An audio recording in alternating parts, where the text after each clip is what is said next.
Sigmund Freud was a psychiatrist and neurologist who was born in 1856 and died in 1939.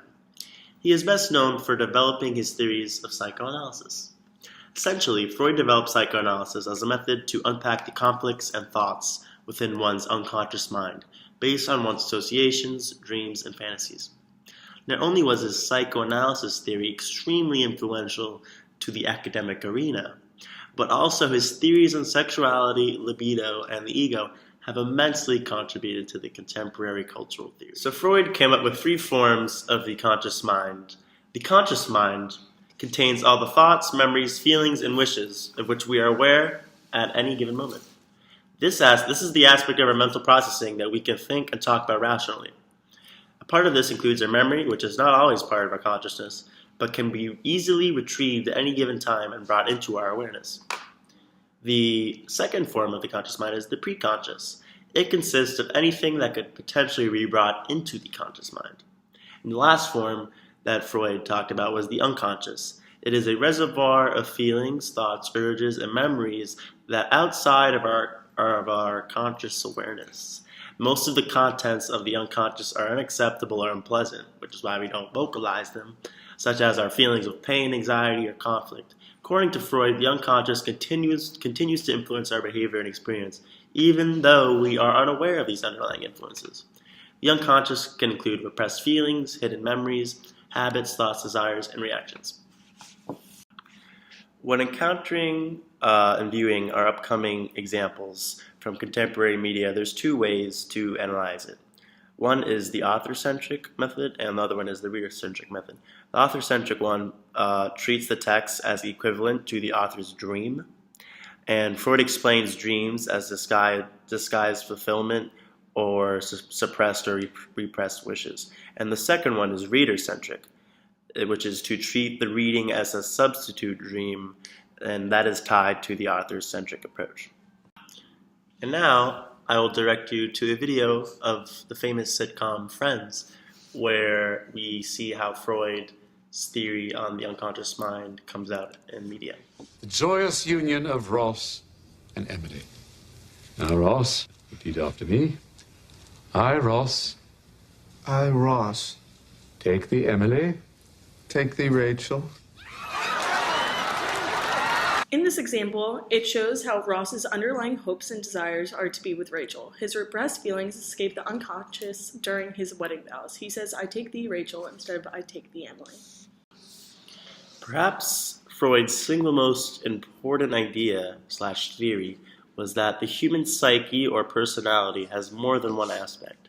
This is known as his personality theory, where he covers the three aspects. The first aspect of one's personality that Freud defined is known as the id, and the id refers to one's instincts. It is only present in the preconscious mind and the unconscious mind. It contains our bodily drives, such as the sex drive, and it roots back to our primal instincts, and it is the dark, inaccessible part of our personality. I've been wanting to call you for a few days now, but I've been waiting until I could form a coherent thought about imperial affliction. 1 second. Isaac! Pillows don't break. You need to break something.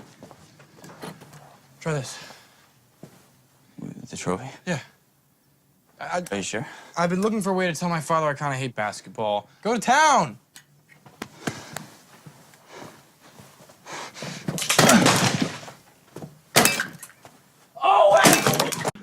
In this example from The Fault in Our Stars, we see how the id is present in media. The character is reaching within his unconscious mind to his primal instincts to break anything he sees and exert his anger as his girlfriend just broke up with him. Breaking the trophy and hitting the pillow are outlets to express his impulsive primal instinct of anger and frustration from his breakup. Ego is the decision-making component of personality and attempts to bring external experiences upon the id. It involves rational and realistic thinking. It won't change anything. Anne's right. As long as I'm with you, I'm Hillary in the White House, and I want to be Hillary, Secretary of State, but with better hair. And you'll find another way to show the world you're a force to be reckoned with. We'll build our futures together. I followed my heart all last year and it led me nowhere. Now I need to follow my head. You don't need to choose between them. Look at Brad and Angelina. They take turns on top. Yeah, but she won an Oscar first.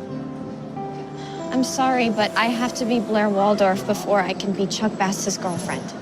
In this example from Gossip Girl, Blair is making a decision upon the experiences of her past year. She's dealing with reality and realizes that she can no longer go on living in this fantasy with Chuck. She wants to be independent and successful on her own before being with Chuck.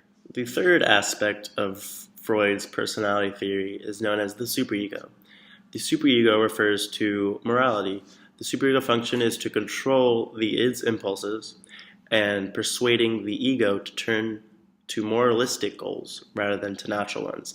So the superego refers basically to the constant struggle of the balance between the id and the ego. Let me take care of him. Do what you have to do. The man belongs to you. No.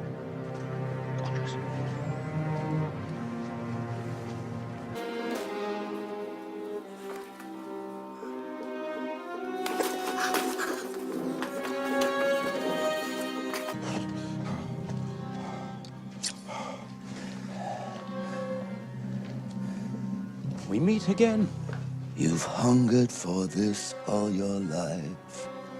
Take your revenge.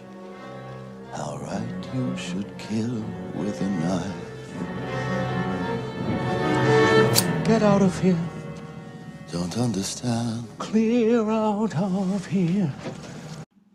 From this example from Les Miserables, Jean Valjean requests, as a reward for protecting the barricade from the guardsmen, that he be allowed to execute Javert. Valjean leads Javert away from the barricade and into a side street. There, instead of killing him, making an impulsive decision, Valjean cuts his bonds and implores him to run away and save himself. This shows that Valjean is balancing his id and his ego to make a moral decision, which is letting Javert go free. His primal instincts would be to get revenge on Javert, the man who was convicted and punished him many times, but because of his superego, he makes the moral decision. In conclusion, Freud's lens at looking at the id, superego, and ego of characters to better understand human personality helps the viewer of media focus on what goes on through the characters' preconscious, unconscious, and conscious minds that help make their decisions. Looking at media through this lens allows viewers to connect to the characters in media at a deeper, more profound level of understanding.